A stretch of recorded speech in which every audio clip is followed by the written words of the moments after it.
മാതാർമ ചാൻസിലേക്ക് സ്വാഗതം. അപ്പോൾ ഞങ്ങളത് പരിചയപ്പെടുത്താം. എൻ്റെ പേര് അഭിജിത്ത്. എൻ്റെ പേര് അരുൺ. എൻ്റെ പേര് ദിൽജിത്ത്. അപ്പോൾ ഞങ്ങളാണെങ്കിൽ ഇടയ്ക്കൊരു ചെറിയ പടത്തിൽ അഭിനയിച്ചായിരുന്നു, എമ്പുരാൻ എന്ന് പറയുന്ന ഒരു ചെറിയ പടത്തിൽ. അപ്പോൾ ജൂനിയർ ആർട്ടിസ്റ്റ് ആയിട്ടാണ് പോയത്, പക്ഷേ നല്ലൊരു എക്സ്പീരിയൻസ് ആയിരുന്നു. അപ്പോൾ അതിന്റെ ഒരു എക്സ്പീരിയൻസ് പറയുന്ന ഒരു വീഡിയോ ആണിത്. നമുക്ക് വീഡിയോയിലോട്ട് പോകാം. അപ്പോൾ ഇതിന്റെ ഷൂട്ടിംഗ് ഉണ്ടായിരുന്നത് തിരുവനന്തപുരത്ത് നമ്മൾ CRPF ഒരു ട്രെയിനിങ് ഗ്രൗണ്ട് ഉണ്ടായിരുന്നു. അപ്പോൾ അവിടെ ഒരു സമ്മേളനം സെറ്റപ്പ് ആയിരുന്നു ഷൂട്ട്. കുറച്ച് മെയിൻ ആർട്ടിസ്റ്റുകളൊക്കെ ഉണ്ടായിരുന്നു. നമ്മുടെ ടോവിനോ, മണിക്കൂട്ടൻ, അങ്ങനെ 2-3, പിന്നെ ഒരു പറയാൻ പറ്റാത്ത ഒരു ക്യാരക്ടറൊക്കെ പ്ലേ ചെയ്യുന്ന. അതെ. അപ്പൊ അവിടെ ഞങ്ങൾക്കൊരു 4 ദിവസത്തെ ഷൂട്ട് ഉണ്ടായിരുന്നു. ഒരു 2000-ഓളം ആർട്ടിസ്റ്റുകളൊക്കെ ഉണ്ടായിരുന്നു. ഒരു വലിയൊരു സെറ്റായിരുന്നു. നല്ല സെറ്റായിരുന്നു. നമുക്ക് അങ്ങനെ വലിയ ബുദ്ധിമുട്ടുകളോ. പിന്നെ ആകെ ഒരു ബുദ്ധിമുട്ടെന്ന് പറഞ്ഞാൽ നമുക്ക് തോന്നിയത് ഇവിടുത്തെ വെയിലായിരുന്നു. ഭയങ്കര വെയിലായിരുന്നു. അതിന്റെ നല്ല സപ്പോർട്ടാണ് പ്രൊഡക്ഷന്റെ ഭാഗത്ത്. പ്രൊഡക്ഷൻ ഒക്കെ നല്ലതായിരുന്നു. നമ്മളങ്ങനെ നമ്മൾ സാധാരണ സിനിമയിൽ കണ്ടിട്ടുള്ള പോലെ ജൂനിയർ ആർട്ടിസ്റ്റുകളോട് അങ്ങനെ പെരുമാറുന്ന പോലൊന്നും നമ്മളോടൊന്നും അങ്ങനെ പെരുമാറിയൊന്നുമില്ല. നമ്മൾ അതിന് കാര്യമായിട്ടൊന്നും ചെയ്തുമില്ല. അത് വേറെ ഏകദേശം ഒരു 2000 പേരോളം അവിടെ നിൽപ്പുണ്ട്. അപ്പൊ ഓരോ മണിക്കൂർ കഴിയുമ്പോഴും അവര് ബോട്ടിൽ വെള്ളം കൊണ്ട് എല്ലാവർക്കും വെള്ളം കൊണ്ട് തരുന്നുണ്ടായിരുന്നു. വെയിൽ കൊണ്ട് ഓരോരുത്തര് വീഴുമ്പോഴും ഒക്കെ അവര് അപ്പൊ ഹോസ്പിറ്റലിൽ എത്തിക്കുകയും കറക്റ്റ് സമയത്ത്, അതായത് 3 നേരം, രാവിലെ, ഉച്ചയ്ക്ക്, വൈകുന്നേരം അങ്ങനെ കാര്യമായിട്ടില്ല. എന്നാലും സ്നാക്സ് പോലെ അത് പിന്നെ ചായക്ക് കിട്ടുന്ന രീതിക്ക് അവര് കറക്റ്റ് ആയിട്ട് സെറ്റ് ചെയ്ത് ഫുഡൊക്കെ തരുന്നുണ്ടായിരുന്നു. പിന്നെ മാക്സിമം ആ ഷൂട്ടിങ്ങിന്റെ സെറ്റിലുണ്ടായിരുന്ന ആൾക്കാരെ മാത്രം ഉൾപ്പെടുത്തിയുള്ള ഒരു പരിപാടിയായിരുന്നു. അത് അവരുടെ പ്രത്യേകിച്ച് എടുത്ത് പറയേണ്ട കാര്യം അവരുടെ ടീമാണ്. പൃഥ്വിരാജിന്റെ ഒരു, എനിക്ക് തോന്നുന്നത് 10-12 പേരടങ്ങുന്ന ഒരു നല്ലൊരു ടീമായിരുന്നു. എന്ന് വെച്ചാൽ അവർ ഓടിച്ചാടിയാണ് എല്ലാ കാര്യങ്ങളും. ആ ഒരു സെറ്റ് എന്ന് പറഞ്ഞാൽ വലിയൊരു സെറ്റാണ്. എന്ന് വെച്ചാൽ ഒരു 1 ഏക്കറോളം. അപ്പം അതില് പൃഥ്വിരാജ് ഒരു മൂലയ്ക്ക് നിന്നാ മതി. എന്ന് വെച്ചാൽ ബാക്കി എല്ലായിടത്തും ഈ ഒരു ടീമിലെ ഓരോ ആൾക്കാർക്ക് ഓരോ ഇത് വീതിച്ചു കൊടുക്കത്തുണ്ട്. അപ്പം ഈ ജോലി എല്ലാരും കൃത്യമായിട്ട് ചെയ്യുന്നതുകൊണ്ടാണ് അത് സ്മൂത്ത് ആയിട്ട് പോയത്. പുള്ളി ഒരു സ്ഥലത്തിരുന്ന് എല്ലാം കോർഡിനേറ്റ് ചെയ്യും.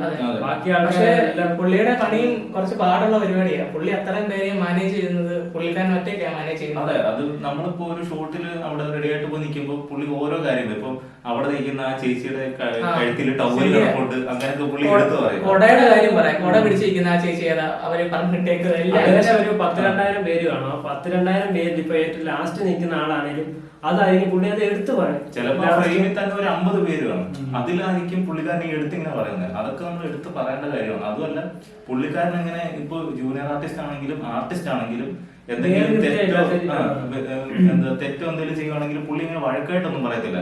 പുള്ളി കാര്യമായിട്ട് വന്ന് പറയും, ഇങ്ങനെയാണ് ചെയ്യേണ്ടത്, അല്ലെങ്കിൽ അവിടെ നിൽക്കുന്നവരോട് പറയും. അതായത് ഇങ്ങനെ അവര് കുറച്ച് ഇതായിട്ടാണ്, അപ്പൊ അവരെ പിടിച്ചൊന്നും ബാക്കിലോട്ട് നിർത്തുക, ഭയങ്കര വഴക്ക് പറയുന്ന രീതിയില്ല. അത് പുള്ളി കറക്റ്റ് ആയിട്ട് മെയിൻറ്റെയിൻ ചെയ്തിട്ടുണ്ടായിരുന്നു.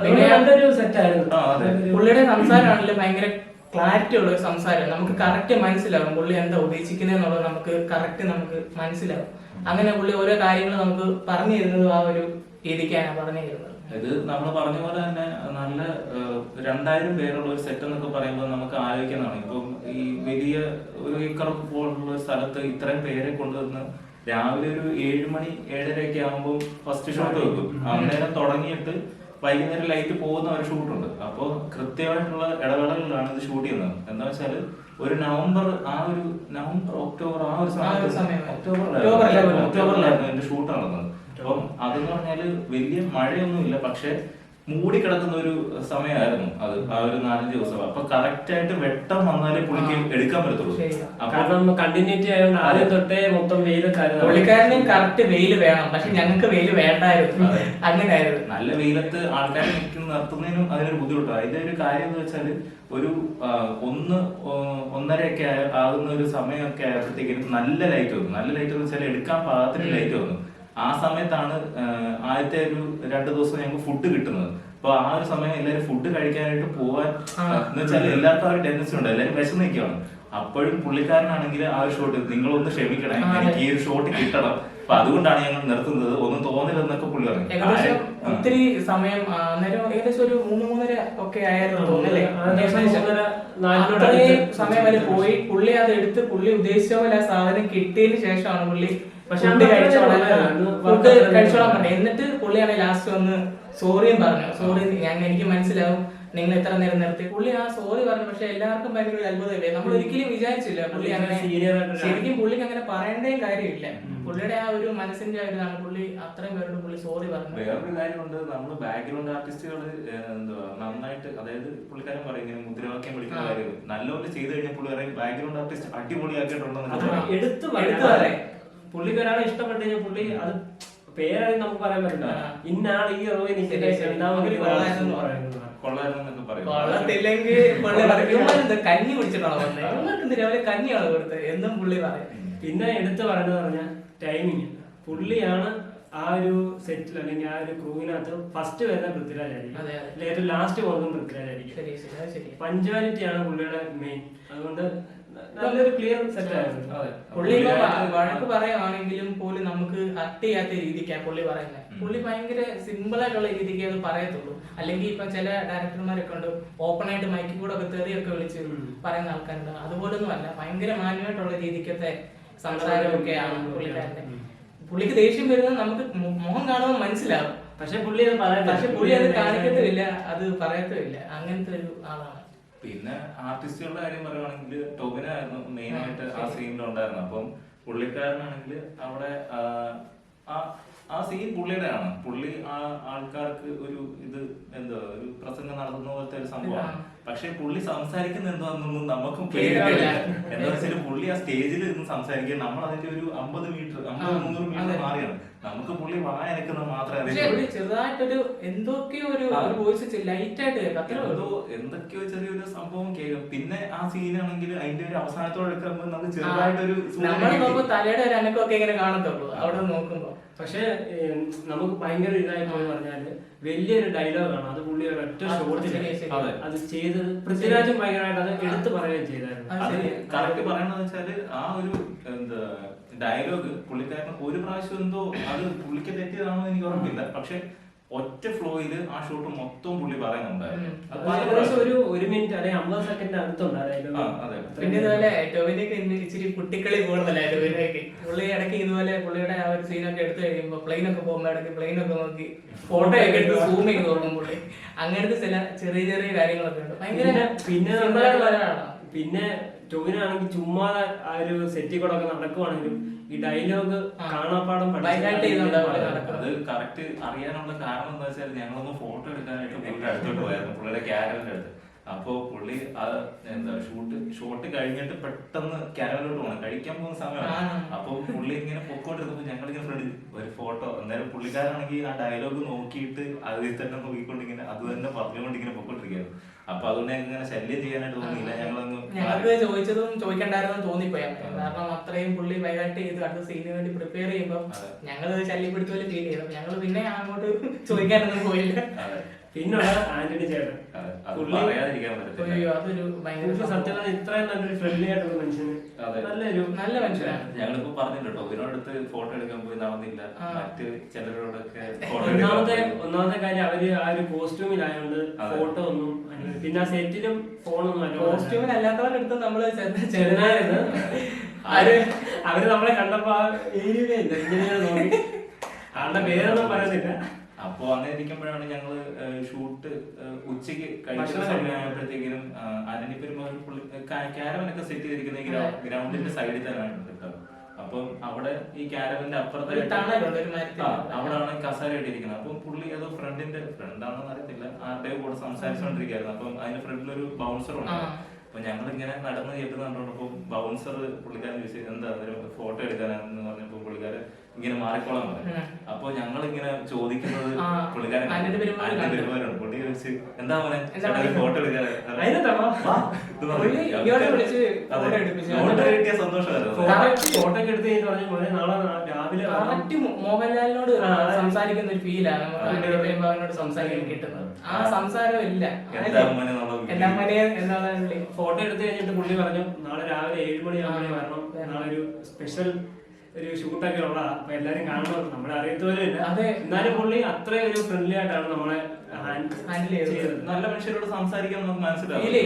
നമുക്ക് പുള്ളിക്ക് എന്തോ ഞങ്ങളെ 2-3 വർഷമായിട്ട് അറിയാവുന്ന ആൾക്കാരെ പോലെ പുള്ളി ഞങ്ങളോട് സംസാരിച്ചത്. പിന്നെ സുജിത് വാസുദേവ് ആണേലും പുള്ളിയോട് നമ്മൾ സംസാരിച്ചെങ്കിൽ നല്ലൊരു പുള്ളി പാവം പിടിച്ചൊരു മനുഷ്യനാണ്. അതും ഞങ്ങൾ ഈ കഴിക്കുന്ന ഒരു സമയത്താണ് പോയത്. അതിന്റെ ഒരു തെറ്റുണ്ടായിരുന്നു. എന്താ വെച്ചാല് പുള്ളിക്കാരൻ ഞാനത് കഴിക്കട്ടതാ അങ്ങനെ പുള്ളി പറഞ്ഞു. പുള്ളി 2 പേർക്ക് ഫോട്ടോ എടുത്ത് കൊടുത്തു. 2 പേർക്ക് അയാളോട് മതി ഇനി പിന്നെടുക്കാം എന്ന് പുള്ളി പറഞ്ഞു. ഒന്നാമത്തെ കാര്യം എന്ന് പറഞ്ഞാൽ ഈ സംഭവം, അതായത് ഈ ഷൂട്ടൊക്കെ ലീക്ക് ആവുന്നതുകൊണ്ടാണ് അവര് മാക്സിമം ആ ഒരു കാര്യത്തിൽ ഭയങ്കര സ്ട്രിക്റ്റ് ആയിരുന്നു. ഇപ്പൊ നമ്മളിപ്പോ നമ്മുടെ സെൽഫി എടുക്കാണെങ്കിൽ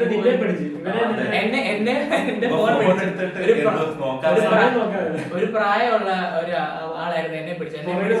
പുള്ളി ഫോട്ടോ നോക്കിയിട്ട് ഇതുപോലെ എന്റെ ഫോണിനകത്ത് സൂര്യയുടെ ഒരു ഫോട്ടോ കിടപ്പുണ്ട്. സൂര്യ ലുലുമാളി വന്നൊരു ഫോട്ടോ കിടപ്പുണ്ട്. പുള്ളി ഇങ്ങനെ അവരൊക്കെ കൈ കൊടുക്കുന്ന ഫോട്ടോ. അന്നേരം ഈ പുള്ളി എന്നോട് ചോദിക്കും എന്തിനാ പൃഥ്വിരാജിന്റെ ഫോട്ടോ എന്തിനാ എടുത്തത്? ഞാൻ പറഞ്ഞു ചേട്ടാ ഇത് സൂര്യയാണെന്ന് പറഞ്ഞു. അപ്പൊ പുള്ളിക്കാരനാണോ എന്നൊക്കെ പറഞ്ഞു. പിന്നെ ഭയങ്കര കൂളായിട്ടാണ് പുള്ളി സംസാരിച്ചത്. അല്ലാത്ത ചില പയ്യന്മാരും ഉണ്ട്, അവര് ഭയങ്കര പക്കയാണ്. അവര് നല്ല എനർജറ്റിക് ആയിട്ട് അവിടെ ഓടിച്ചാടി നടന്നമാര് എല്ലാ കാര്യങ്ങളും ചെയ്യുന്നത്. ഫോൺ എടുത്താൽ ഉടനെ അവന്മാര് വന്ന് നമ്മുടെ ഫോൺ നോക്കും, എന്തുവാനും എടുത്തിട്ടുണ്ടോ ഇല്ലയോ എന്നുണ്ടെങ്കിൽ അത് ഡിലീറ്റ് ചെയ്ത് കളയും ചെയ്യും. വേറൊന്നും പറയത്തില്ല. എടുത്തിട്ടുണ്ടെങ്കിലും നമ്മളൊന്നും പറയത്തില്ല. അവിടുത്തെ ഇപ്പൊ ഒരു മോശമായിട്ടുള്ള ഒരു സിറ്റുവേഷൻ വന്നാലും അവരെല്ലാം ഒരുമിച്ച് അടിപൊളിയായിട്ട്. ഇപ്പൊ അവിടെ ഒരു പ്രശ്നം ഉണ്ടായിരുന്നു, മറ്റേ ആ ഒരു ആളിങ്ങനെ വന്ന ഒരു സംസാരം ഉണ്ടായിരുന്നു. അന്നേരം അവരെല്ലാരും ഒരുമിച്ച് നിന്ന് തന്നെയാണ് അത് കൈകാര്യം നല്ല രീതിക്ക്, വലിയ രീതിക്ക് പ്രശ്നമാക്കാതെ നല്ല രീതിക്ക് അത് കൈകാര്യം ചെയ്ത് ഒക്കെയായിട്ടാണ് അവര് കൊണ്ടുപോയത്. പിന്നെ ഞങ്ങൾ അഭിനയിച്ച സീൻ എന്ന് പറഞ്ഞാൽ സീനായിട്ടൊന്നും പറയുന്നില്ല. എന്നാലും ടോവിനോ വന്നിട്ട് പുള്ളിയാണ് IUF-ന്റെ പുള്ളി മുഖ്യമന്ത്രിയായിട്ട് പുള്ളി ഇങ്ങനെ അണികളെ IUF-ന്റെ പാർട്ടിക്കാരെ ഒരു സമ്മേളനം നടക്കുന്നത് അഭിസംബോധന ചെയ്യുന്ന പോലത്തെ ഒരു പരിപാടിയാണ്. അപ്പൊ പുള്ളി അവിടെ വരുന്നു, അഭിസംബോധന ചെയ്യുന്നു. അപ്പം എന്താ പുള്ളിക്കാരൻ ഓരോന്ന് പറയുമ്പം അതിന് മുദ്രാവാക്യം വിളിക്കുന്നു. അതിന്റെ സപ്പോർട്ട് ചെയ്തോട്ടുള്ള അണികളായിട്ടുള്ള ക്യാരക്ടേഴ്സ് ഞങ്ങള് ചെയ്തിട്ടുണ്ട്. പിന്നെ ആ പുള്ളി ആ കൂടുന്ന ആ ഒരു ചെറിയൊരു കാര്യമല്ല, അതൊരു അല്ലേ അവര് വരുന്ന ആ ഒരു സിറ്റുവേഷൻ ഒക്കെ സിനിമയിൽ അത്യാവശ്യം നല്ല രീതിക്ക് സീനാണ്. ചിലപ്പോ അതായിരിക്കും ഒരു ഇന്റർവൽ ബ്ലോക്ക് ഒക്കെ അത്ര ഒരു ഈ സിനിമയിൽ അത്ര ഒരു പ്രാധാന്യമുള്ള ഒരു. ഞങ്ങൾ സത്യം പറഞ്ഞാല് ഞങ്ങള് ചെന്നപ്പോ തന്നെ ഇതാണല്ലോ എടുക്കുന്നതെന്നാ ചിന്തിച്ചു. സിനിമയിലെ ഒരു വലിയ ട്വിസ്റ്റ് ആണ് ഞങ്ങള് ചെയ്തത്. ഞങ്ങൾക്ക് ഇപ്പൊ ആ സീന്റെ കാര്യം പറയാൻ പറ്റത്തുള്ളൂ, ഞങ്ങൾക്ക് അതേ അറിയത്തുള്ളൂ. അപ്പൊ അത് വെച്ചിട്ടാണ് ഞങ്ങൾ പറയുന്നത്. ഇപ്പൊ ഞങ്ങൾക്കിപ്പോ ശകലം കാര്യങ്ങൾ അറിയും, പക്ഷെ ഞങ്ങൾ അത് പറയത്തുമില്ല. അത് പറഞ്ഞു കഴിഞ്ഞപ്പോ നിങ്ങളുടെ ആ ഒരു പോകും, അതുകൊണ്ട് ഞങ്ങൾ അത് പറയത്തുമില്ല. പക്ഷെ ഞങ്ങൾ ഉണ്ടായിരുന്ന സീൻസ് ഒക്കെ അത്യാവശ്യം ഇമ്പോർട്ടൻസ് ആയിട്ടുള്ള സീൻസ് ഒക്കെ. ഞങ്ങളുടെ സീന്റെ കാര്യമല്ലേ പറഞ്ഞേ, അവിടെ ഷൂട്ട് ചെയ്തോണ്ടിരുന്ന സീന്റെ കാര്യം. ആ സീന് മൊത്തത്തിൽ നല്ലപോലെയാണ് എടുത്തിരിക്കുന്നത്. ടോവിനോ കാറിൽ ഇങ്ങനെ വന്ന് ഇറങ്ങുന്ന ഒരു ഷോട്ടുണ്ട്. അത് ആൾക്കാർ ഇങ്ങനെ ബാക്കിൽ നിന്നിട്ട് നല്ല ലൈറ്റ് ഒക്കെ വന്നിട്ടുണ്ട്. അത് ടോവിനോയെ കാണിക്കുന്ന നല്ലൊരു ഷോട്ടാണ്. അത് ചിലപ്പോൾ നല്ലതായിരിക്കും. എനിക്ക് ആ ക്യാമറയുടെ ഒരു സ്ക്രീൻ കാണുമല്ലോ, അപ്പൊ അതിന്റെ അകത്തൂടെ കണ്ടപ്പോൾ നല്ലപോലെ തോന്നിയത്. അപ്പം അതൊക്കെ നല്ല രസമുണ്ടായിരുന്നു. ഇതുപോലെ പൃഥ്വിരാജ് ഭയങ്കര പെർഫെക്ഷനിസ്റ്റ് ആവില്ലേ. ഇപ്പൊ ചില ചെറിയ ഷോട്ടാണ് ക്യാമറമാൻ ഷസാറി ഓക്കെ എന്ന് പറഞ്ഞ പുള്ളി പറയും ഞാൻ ഡയറക്ടർ ഞാൻ പറയുന്നത് കേട്ടാ മതി എന്ന് പറയും. അങ്ങനെ കുറച്ച് കാര്യങ്ങളൊക്കെ ഉണ്ടായിട്ടുണ്ട്. പക്ഷെ പുള്ളി അത് പറയുന്നതിന് കാരണമുണ്ട്. ആ എടുക്കുന്നതിനേക്കാളും പുള്ളിക്ക് അത് ഉദ്ദേശിക്കുന്ന സാധനം കിട്ടിക്കഴിഞ്ഞാൽ പുള്ളി ഭയങ്കര ഹാപ്പിയാണ്. പുള്ളി അത് പറയുകയും ചെയ്യും, മനസ്സിൽ വെക്കത്തില്ല, തുറന്നു പറയും. കൊള്ളത്തില്ല പുള്ളി പറയും, നല്ലതാണെങ്കിൽ പുള്ളി നമ്മളെ ശരിക്കും അല്ലെ നല്ല രീതിക്ക് പുള്ളി പറയുന്നത്. എല്ലാവർക്കും ഒരു മടുപ്പ് വരാത്ത രീതി ഭയങ്കര ഒരു ഫ്രണ്ട്ലി ആയിട്ടുള്ള രീതിയിലാണ് പുള്ളി. അതെ പുള്ളി സംവിധാനം ചെയ്യുന്ന ഒരു 3ാമത്തെ സിനിമയാണ്. പക്ഷെ അത് ഒരു പുതുമുഖ സംവിധായകൻ എന്നുള്ള ഒരു രീതി നമുക്ക് ഒരിക്കലും തോന്നത്തില്ല. പുള്ളി അത്ര ഒരു എക്സ്പേർട്ട് അല്ലെങ്കിൽ ആ രീതിയിലാണ്. നമുക്കറിയാം പുള്ളി ഒത്തിരി ലെജൻസ് ആയിട്ടുള്ള ഡയറക്ടേഴ്സിന്റെ കൂടെ വർക്ക് ചെയ്തിട്ടുള്ള നല്ല എക്സ്പീരിയൻസ് ഉള്ള ഒരു ആക്ടറാണ് പൃഥ്വിരാജ്. എനിക്ക് തോന്നുന്നു ഇപ്പൊ ഈ ഒരു ലൈനിൽ നോക്കുകയാണെങ്കിൽ നമ്പർ 1 ഡയറക്ടർ എന്നുള്ള ഒരു ഉറപ്പായിട്ട് നമുക്ക് പറയാം. ഇപ്പം ഇപ്പൊ എമ്പുരാനോട് ഇറങ്ങി കഴിഞ്ഞതിന് ശേഷം അത് കുറച്ചുകൂടെ ഫേമസ് ആവും. ഇപ്പൊ വെളിയിലോട്ടും അത് പാലിന്ത്യയിലോട്ടും ഒക്കെ പൃഥ്വിരാജ് എന്ന് പറഞ്ഞ ആക്ടർ അല്ലാതെ ഡയറക്ടറും കുറേ കൂടെ അറിയപ്പെടാൻ സാധ്യതയുള്ള ഒരു സിനിമയാണ്. ഇപ്പൊ തന്നെ നമുക്കറിയാം, കഴിഞ്ഞ ദിവസം അതിന്റെ ബുക്കിംഗ്. അതെ, ഇതിന്റെ ട്രെയിലർ കാണുമ്പോ തന്നെ നമുക്ക് മനസ്സിലായി എന്തോ മേക്കിംഗ് അത് ഒരു ഇന്ത്യൻ ലെവലല്ല, ഗ്ലോബൽ ലെവലിലാണ് പടം എടുത്തു വെച്ചിരിക്കുന്നത്. അതിന്റെ ക്വാളിറ്റി നമുക്ക് ആ സ്ക്രീനിൽ കാണാം. അല്ല, പുള്ളിയുടെ പെർഫെക്ഷൻ എത്രമാത്രം ഉള്ളതിന്റെ ഒരു ഉദാഹരണമാണ് VFX ചെയ്യാതെ ബ്ലാസ്റ്റിംഗ് സീൻസ് ഒക്കെ പുള്ളി ഒറിജിനലായിട്ട് തന്നെ ബ്ലാസ്റ്റ് ചെയ്താണ് അതിൽ ചെയ്തിരിക്കുന്നത്. അതങ്ങനെ ചെയ്യുന്നതുകൊണ്ടുള്ള ഉപകാരം എന്താണെന്ന് വെച്ചാൽ കുറെ നാട് കഴിഞ്ഞാലും അതൊരു പെർഫെക്ഷൻ ആണ്. VFX ആണെങ്കിൽ ഇത് എടുത്ത് കാണിക്കും കുറച്ച് നാട് കഴിയുമ്പോൾ. ഇത് ഒറിജിനലായിട്ട് സ്ക്രീനിൽ കാണുന്നത് കൊണ്ട് കുറെ നാളും കൂടെ എന്തോ കുറെ നാൾ കഴിഞ്ഞാലും നമുക്ക് അത് ഒറിജിനൽ ആണെന്നുള്ള ഫീല് നമുക്ക് അന്നേരം കിട്ടും. അതുപോലെ അത് നല്ലൊരു ക്വാളിറ്റി. ഇപ്പൊ പഴയ സിനിമകളിലൊക്കെ നമ്മൾ അതുപോലെ ആയിരുന്നു ചെയ്തിരുന്നത്. അതുകൊണ്ടാണ് നമുക്ക് പഴയ സിനിമകളിലെ ബ്ലാസ്റ്റിംഗ് സീനുകൾ കാണുമ്പോൾ ഇപ്പോഴും ഭയങ്കര ഒരു ഒറിജിനാലിറ്റി ഫീൽ ചെയ്യും. അതെ, ചില സിനിമകളിലൊക്കെ ഇപ്പോഴും കാറ് പൊട്ടിത്തെറിക്കുന്നത് ഒരു രസമാണ് അത് കാണാൻ. പക്ഷെ തമിഴ് പടത്തിലൊക്കെയാണ് കൂടുതൽ കാണുന്നത് അല്ലേ? തെലുങ്ക് പടങ്ങളിലൊക്കെ ആയിരിക്കും സ്ഥിരം വേട്ടമൃഗം, വെള്ള സുഖം. പിന്നെ ഞങ്ങൾ പറഞ്ഞ പോലെ ഞങ്ങൾ ഏറ്റവും കൂടുതലും ഉണ്ടായിരുന്ന ടൊവിനോയുടെ കൂടെയുള്ള ഇതിലാണ് ഞങ്ങൾ ഏറ്റവും കൂടുതൽ ഉണ്ടായിരുന്നത്. അപ്പം ടൊവിനോ ആ ചെയ്തതാണെങ്കിൽ ഇപ്പം ടൊവിനോയും പൃഥ്വിരാജും തമ്മിലുള്ള ആ ഒരു സംഭവം, അപ്പം പൃഥ്വിരാജ് പറയുന്നത് ടൊവിനോ കറക്റ്റ് ആയിട്ട് ചെയ്യുന്നു, അല്ലെങ്കിൽ ചെറുതായിട്ട് എന്തെങ്കിലും ഒരു തെറ്റ് വന്നാലും പൃഥ്വിരാജ് ടൊവിനോയുടെ അടുത്ത് പറയുന്ന ഒരു രീതിയുണ്ട്. അത് ഭയങ്കര പുള്ളിയുടെ ഒരു അനിയന്റെ അടുത്ത് എങ്ങനെയാണ് സംസാരിക്കുന്നത്, കുറച്ചുകൂടെ ഒക്കെ സോഫ്റ്റ് ആയിട്ടാണ് ടൊവിനോയുടെ അടുത്ത് പുള്ളി സംസാരിക്കുന്നത്. അത് നമുക്ക് കണ്ടപ്പോൾ അത് ഭയങ്കര, പക്ഷെ പുള്ളി തെറ്റിക്കുന്നില്ല പുള്ളി. പക്ഷെ എനിക്ക് തോന്നുന്നു പുള്ളി ഒരു പ്രാവശ്യം പറഞ്ഞപ്പോ പൃഥ്വിരാജ് ഇതുപോലെ പറഞ്ഞു, ഇത് ഒന്നും കൂടെ ഈ രീതിക്ക് പറയാനേ പറഞ്ഞുള്ളൂ, അല്ലാതെ പുള്ളിക്ക് തെറ്റിയില്ലായിരുന്നു. പറഞ്ഞപ്പോ ഈ ഒരു രീതിക്ക് പറയാനേ പറഞ്ഞിട്ടുണ്ടായിരുന്നു. പിന്നെ വേറൊരാളും കൂടെ ആ ഒരു സെറ്റിൽ ഉണ്ടായിരുന്നു. അതിപ്പോ അത് പറയുന്നില്ല. അത് ശരിക്കും നമ്മൾ ഒരിക്കലും പ്രതീക്ഷിക്കാത്ത ഒരാളാണ്. ആ ഒരു ഒരു ട്രാൻസ്ഫർമേഷൻ അല്ലേ, ആ ഒരു ക്യാരക്ടറിന്റെ ഒരു ട്രാൻസ്ഫർമേഷൻ പോലാണ് അവിടെ വരുന്നത് അല്ലേ. അത് പറഞ്ഞു കഴിഞ്ഞാൽ നിങ്ങളുടെ സസ്പെൻസ് ശരിയാ, നിങ്ങൾ 27-ാം തീയതി തിയേറ്ററിൽ കാണുമ്പോൾ മനസ്സിലാകുക. ചിലപ്പോ അതായിരിക്കും ഈ സിനിമ. എന്തായാലും ഒരു കാര്യം നമുക്ക് ഉറപ്പ് പറയാം, തിയേറ്റർ എക്സ്പീരിയൻസ് 100% ഉള്ള ഒരു പടമായിരിക്കും. ഇപ്പൊ ഈ വന്നിരിക്കുന്ന 3 മിനിറ്റുള്ള ട്രെയിലർ തന്നെ തിയേറ്ററിൽ മാത്രം ഇട്ട് കണ്ടാലേ നമുക്ക് ഒരു എക്സ്പീരിയൻസ് കിട്ടും. ആ ഒരു രീതിക്കാണ് അത് വന്നിരിക്കുന്നത്. അപ്പൊ ഈ 3 മണിക്കൂറുള്ള പടം എങ്ങനെ ആയിരിക്കും നമുക്ക് കാണണം. മേക്കിങ്ങിന്റെ കാര്യത്തിൽ ഭയങ്കര പെർഫെക്ഷൻ ആണ് പുള്ളി. ഞങ്ങൾ കണ്ട സീനൊക്കെ പുള്ളി എടുത്തിരിക്കുന്നത് ഭയങ്കര പെർഫെക്ഷൻ ആയിട്ടാണ്. ചെറിയ ഷോട്ട് വരെ പുള്ളി 3/4 മണിക്കൂർ ജസ്റ്റ് നമ്മളൊന്ന് കാലിൽ ഇറങ്ങുന്നതായിരിക്കാം, അല്ലെങ്കിൽ ജസ്റ്റ് ഒന്ന് ക്യാമറയുടെ മുമ്പിൽ കൂടെ പാസ് ചെയ്യുന്നതായിരിക്കാം. എന്തിനാ നമ്മളെ ഫ്ലാഗിന്റെ കാര്യം തന്നെ, ഫ്ലാഗ് പറക്കുന്നതല്ലേ പുള്ളി പറയും ഈ കുറച്ചുകൂടെ കാറ്റടിക്കണം, കുറച്ചുകൂടെ നല്ല രീതി. അത് തന്നെ പ്രോപ്പർ അത് തന്നെയാണ് പുള്ളി രാവിലെ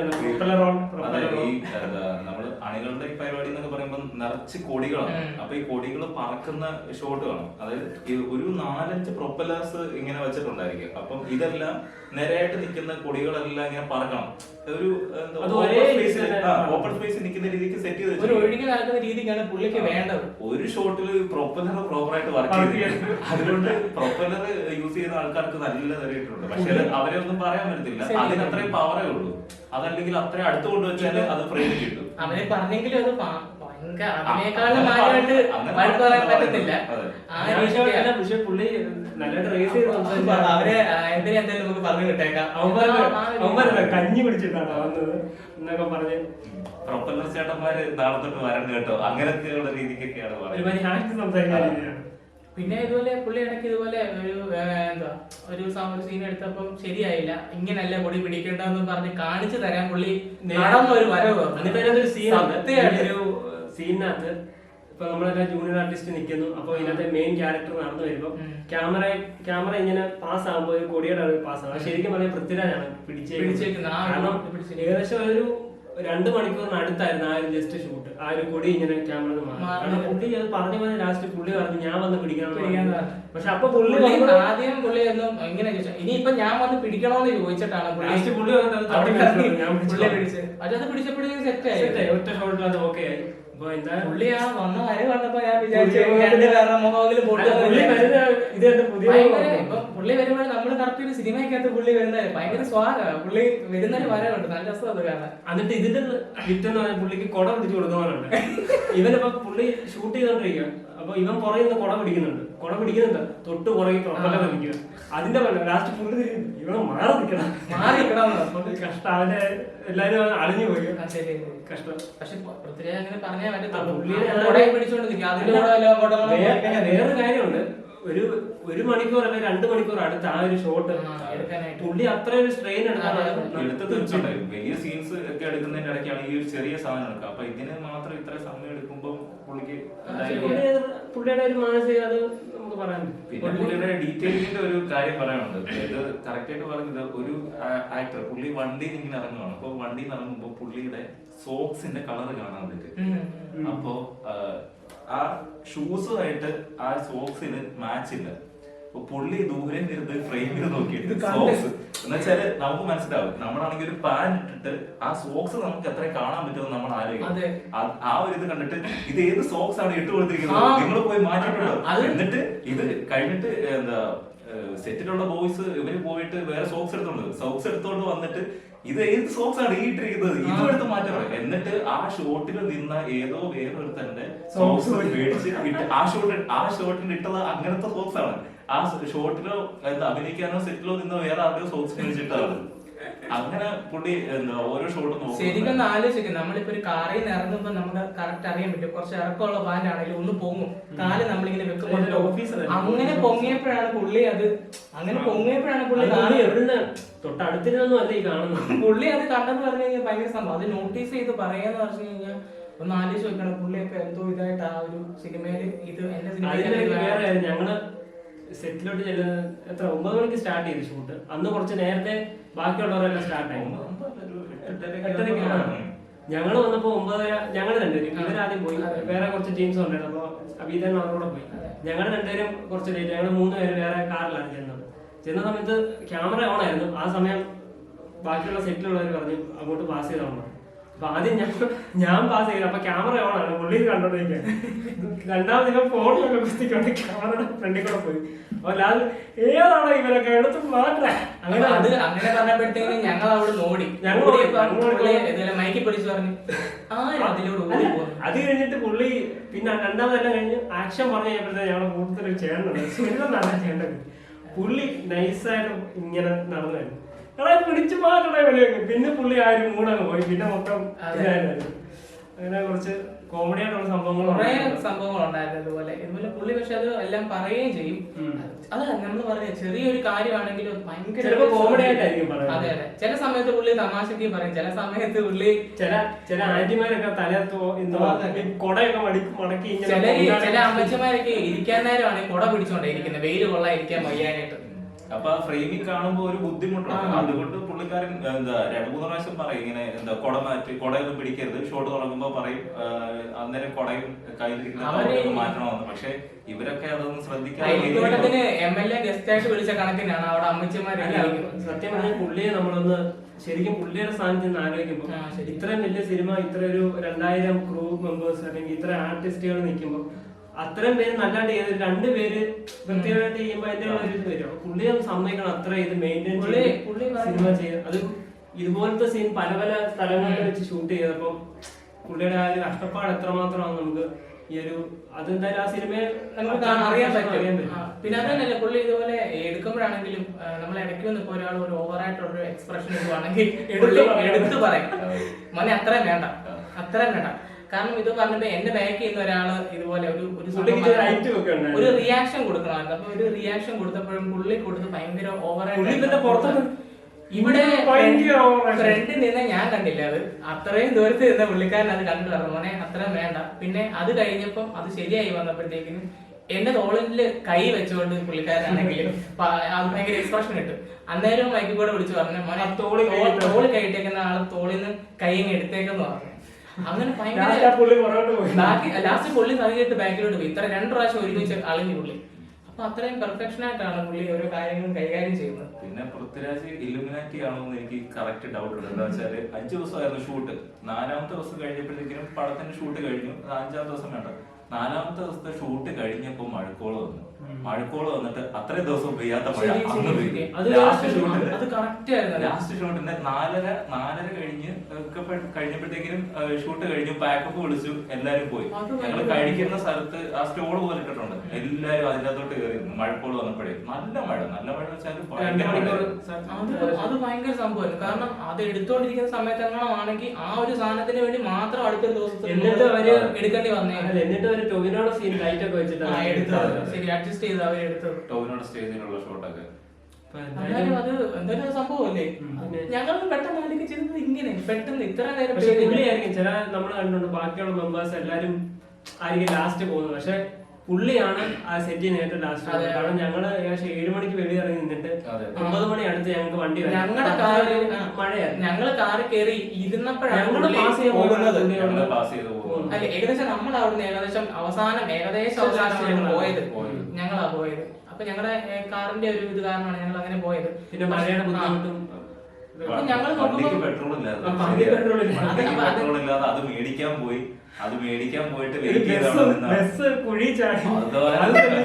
ഷൂട്ടില് ആൾക്കാരെ കൊണ്ടുവരുന്ന കുറച്ച് ബസ്സുകളൊക്കെ ഉണ്ട്. അപ്പം ഒരു പ്രൈവറ്റ് ബസ് എവിടുന്നോ വന്ന് എറണാകുളമാണ്.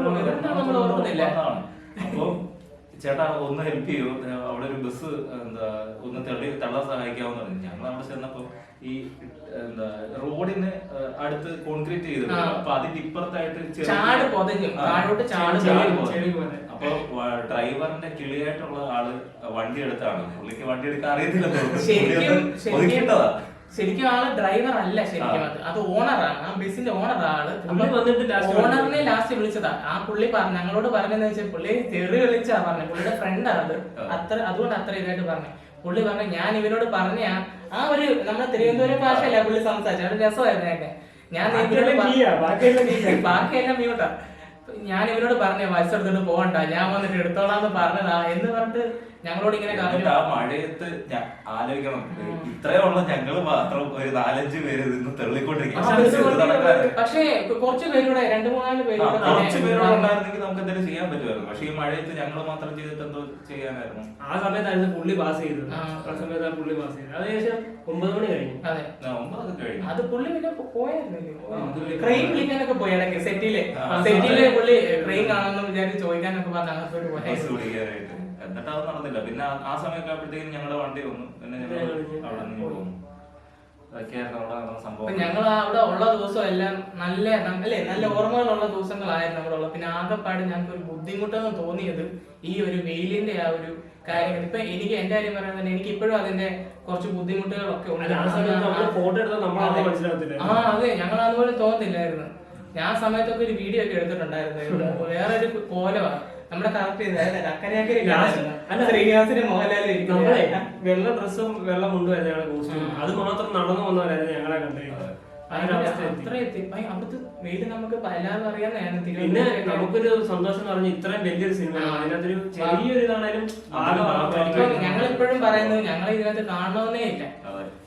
ഞങ്ങൾക്ക് ഇതിലുള്ള എക്സ്പീരിയൻസ് ഞങ്ങൾക്കുള്ള ഒരു എക്സ്പീരിയൻസ് ആണ് ഇത് കിട്ടിയത്. ഇപ്പം നിങ്ങളുടെ അടുത്ത് ഇപ്പൊ ഞങ്ങൾക്ക് അത് പറയാൻ ചിലവര് ഈ വീഡിയോ കാണുന്നത് വിചാരിക്കും ചെറിയൊരു വേഷം അല്ലെങ്കിൽ ഇത്രയും ചെയ്തതാണ് വീഡിയോ ആക്കിയിട്ടേ എന്നുള്ളൊരു ഇത് ഞങ്ങൾ പറഞ്ഞ ഞങ്ങളുടെ ഇത്രയും ദിവസം ഞങ്ങൾക്ക് അവിടെ ഉണ്ടായ സംഭവം അല്ലെ ആ കോമഡി കാര്യങ്ങള് എന്നും അതൊരു ഓർമ്മയിൽ ഇപ്പൊ പിന്നീടാണെങ്കിലും വർഷങ്ങൾക്ക് ശേഷം ഞങ്ങൾക്ക് പിന്നെ ഈ ഒരു വീഡിയോ തന്നെ ഞങ്ങൾക്ക് എടുത്ത് കണ്ടാൽ അപ്പൊ ഞങ്ങൾക്ക് ആ ഓർമ്മകളൊക്കെ ഒന്ന് സംഭവം പിന്നെ അത് നിങ്ങളുമായിട്ട് ഷെയർ ചെയ്യാനും പറ്റിയെന്നുള്ളൊരു സന്തോഷം.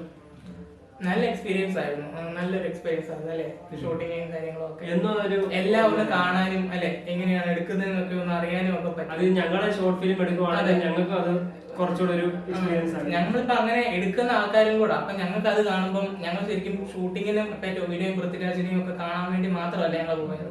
ഷൂട്ടിംഗ് എക്സ്പീരിയൻസ് ഞങ്ങള് ജീവിതത്തിൽ കണ്ടില്ല ഇത്രയും വലിയ ക്യാമറയൊക്കെ ഓരോ വിധത്തിലുള്ള സ്ലോ മോഷൻ ചില സീനൊക്കെ കറക്റ്റ് ക്യാമറയുടെ പുറകിലാണ് നിൽക്കുന്നത്. അല്ല സീനിൽ മാറിയിട്ട് ക്യാമറ എങ്ങനെ വർക്ക് ചെയ്യല്ലേ അതിനുവേണ്ടി മാത്രം പോയി നിന്ന ഒരു അത് നമുക്ക് നല്ല രസമാണ് കാണാൻ. നമ്മള് വിചാരിക്കും എഡിറ്റ് ചെയ്യുന്നത് പക്ഷെ റിയൽ ടൈമില് ഇവര് ആ സ്ലോ മോഷനിലാണ് ആ ഷോട്ട് കാണുന്നത്. നമ്മളിതൊക്കെ നമുക്ക് ഇതൊക്കെ ആദ്യത്തെ ഒരു എക്സ്പീരിയൻസ് ആയതുകൊണ്ട് ഒരു പ്രത്യേക ഒരു ഫീൽ ആയിരുന്നു നമുക്ക് കിട്ടിയത്. പിന്നെ വേറൊരു കാര്യം കൂടെ, നമുക്ക് എന്തായാലും അവിടെ ചെന്നിട്ട് നമ്മള് പറഞ്ഞതുപോലെ നമുക്ക് വിശന്നിരിക്കേണ്ട ഒരു അവസ്ഥയെ വന്നിട്ടില്ല. അവിടെ ഫുഡിന്റെ ക്വാളിറ്റിയുള്ള പ്രൊഡക്ഷൻ ആണ്. രാവിലെ ആണെങ്കിലും 4 തരം 5 തരത്തിലുള്ള ഫുഡാണ്. അപ്പം, പുട്ട്, ചപ്പാത്തി, ദോശ, അങ്ങനെ പച്ചക്ക് ചായയും എല്ലാ സാധനങ്ങളും ബ്രേക്ക്ഫാസ്റ്റിലൂടെ പുഴിയും മുട്ടയും പിന്നെ ഉച്ചക്കാണെങ്കിൽ ബിരിയാണി, ചോറൊന്നും ചോറും ഉണ്ടായിരുന്നു സെപ്പറേറ്റ്. അപ്പൊ നമുക്കിപ്പോ റൈസ് ഒക്കെ ഇടുമ്പോൾ നമുക്ക് അറിയാൻ പറ്റുമല്ലോ ക്വാളിറ്റി ഉള്ളതാണ് ക്വാളിറ്റി ഇല്ലാത്തതാണ്. നല്ല ഫുഡാണ് നമുക്ക് കിട്ടിയത്. നമുക്കൊരു വേറെ ഒരിടത്ത് ചെന്ന് എനിക്ക് നമ്മുടെ ഹോട്ടലിലൊക്കെ കയറി കഴിക്കുന്ന നമുക്കിപ്പോ പുറത്തൊന്നും പരിചയമില്ലാത്തത് കഴിക്കുമ്പോൾ ഒന്നും ഉണ്ടായില്ല. അറിയത്തില്ല. വീട്ടിൽ നിന്നൊക്കെ കഴിച്ച അതൊരു ഫീൽ ആയിരുന്നു നമുക്ക്. വൈകിട്ടാണെങ്കിലും പൂടേം ചായയും പരിപ്പോടേം ചായയും എന്തായാലും ഫുഡിന്റെ കാര്യമാണേലും പിന്നെ അവിടുത്തെ ആൾക്കാർ എല്ലാവരും നല്ല രീതിക്കാണ്.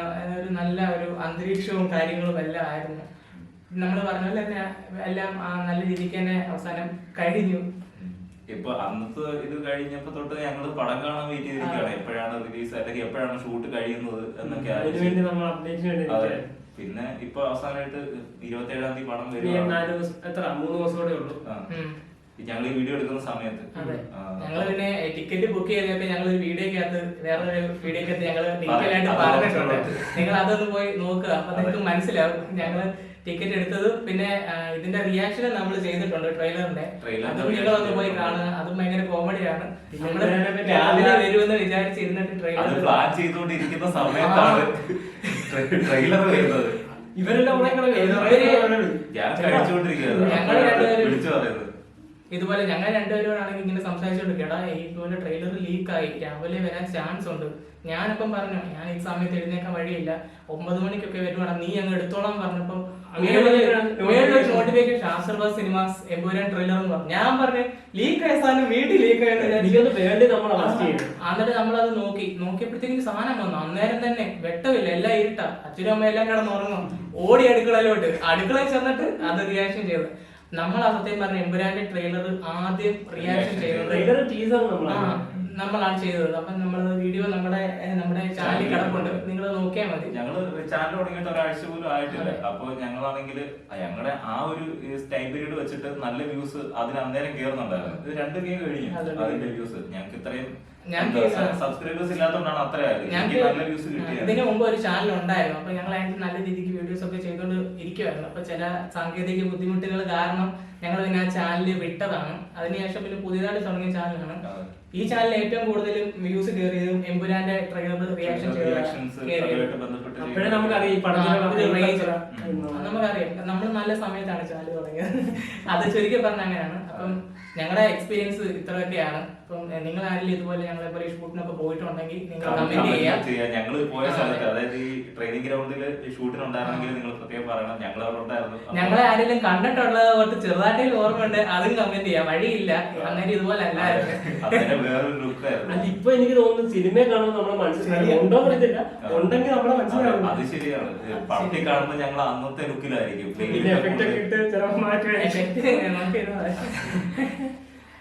ഇത്രയൊക്കെ ഉള്ള ഞങ്ങളുടെ എക്സ്പീരിയൻസ്. പിന്നെ ഞങ്ങൾ പറഞ്ഞ പോലെ തന്നെ ഞങ്ങളുടെ ഒരു പുതിയ ചാനലാണ്. അപ്പൊ നിങ്ങളുടെയൊക്കെ സപ്പോർട്ട് ഉണ്ടെങ്കിൽ ഞങ്ങൾക്ക് മുന്നോട്ട് പോകാനൊക്കെ പറ്റത്തുള്ളൂ. നമ്മുടെ ചാനൽ ഇതുപോലെ മാക്സിമം ഡെയിലി വീഡിയോ ഇടാൻ നോക്കുന്ന ഒരു ചാനലാണ്. എമ്പുരാനെ പറ്റിയുള്ള എല്ലാ അപ്പോൾ അപ്ഡേറ്റ്സും ന്യൂസും എല്ലാം നമ്മൾ ലേറ്റസ്റ്റ് ആയിട്ട് ഫോക്കസ് ചെയ്തുകൊണ്ടിരിക്കുന്നതും എമ്പുരാന്റെ അപ്ഡേറ്റുകളാണ്. പിന്നെ അടുത്ത പടങ്ങളും അതായത് പുതിയ പടങ്ങളെല്ലാം ചെയ്യുന്നുണ്ടായിരിക്കും. അപ്പൊ നമ്മൾ പിന്നെ മലയാളത്തിൽ നിന്ന് മാത്രമല്ല തമിഴിൽ നിന്നാണെങ്കിലും ഹിന്ദി നിന്നാണെങ്കിലും ഒക്കെ നമ്മൾ ചെയ്യുവാണ്. അപ്പം നിങ്ങൾ എല്ലാവരും ഞങ്ങളുടെ ചാനൽ ഇതുപോലെ ഒന്ന് കാണുക, സപ്പോർട്ട് ചെയ്യുക, സബ്സ്ക്രൈബ് ചെയ്യുക, ലൈക്ക് ചെയ്യുക, ഷെയർ ചെയ്യുക. അപ്പം ഞങ്ങളുടെ ഇന്നത്തെ വീഡിയോ ഇത്രയൊക്കെ ഉള്ളൂ. അടുത്ത വീഡിയോ കാണണം. ബൈ.